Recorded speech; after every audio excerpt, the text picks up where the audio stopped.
Hey, this is Tim. I'm just making a quick video real fast. Just want to help somebody out maybe. It's an 03 Audi 1.8 A4. I want to show you this one. The line was freezing up on the high side, and whenever you see a crimp like this, you know that's going to be an orifice tube. Some have expansion valves right there, but this one has an orifice tube. Does the same thing. It'll have a valve right here on the top that goes up and down.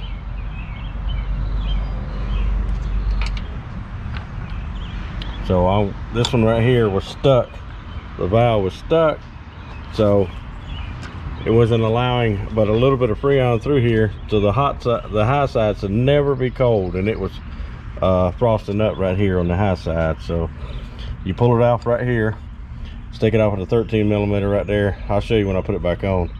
And of course this is a 7/8, and just use a pair of channel locks or something to hold the other side and break it loose. And we are gonna, as soon as the part guy gets here, we'll put the new one in.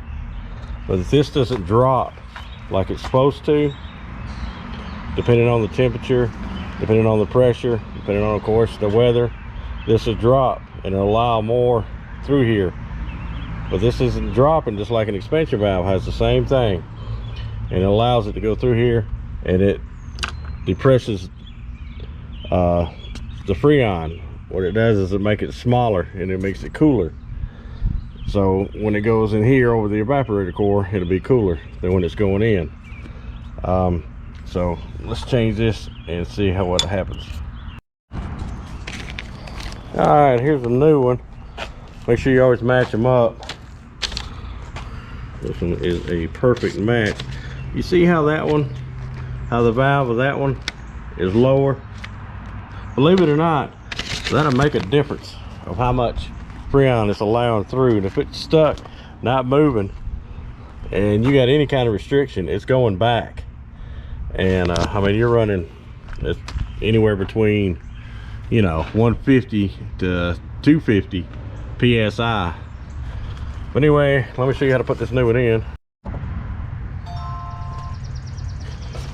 All right, but you always want to face the valve inside. Make sure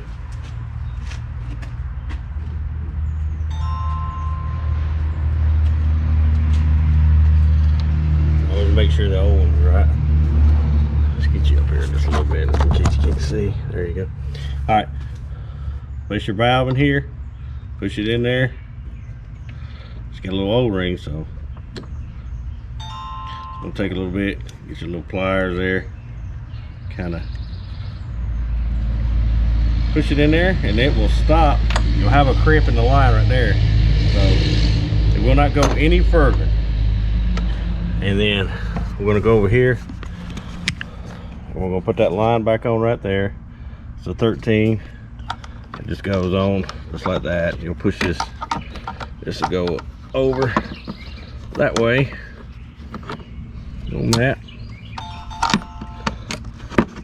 And of course that goes in there like this, just like that. But anyway, that's not the hard part. We'll do that. We'll hook this line back up, and we'll see how the readings look.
All right, thanks for watching.